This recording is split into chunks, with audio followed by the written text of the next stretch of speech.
తన ఇంటి కోడలైతే ఏంటండి? మేము ఎప్పుడు అలా చూడలేదు తనని. తనని ఇంటి ఆడబిడ్డ లెక్కని చూసినాం.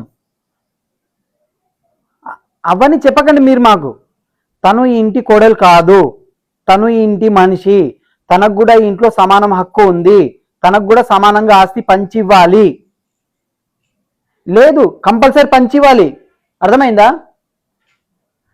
నీకు ఆస్తి కావాలా వద్దా? కావాలి వాళ్ళకి వినబడతలేదు, గట్టిగా చెప్పు. కావాలి కావాలి. విన్నారా?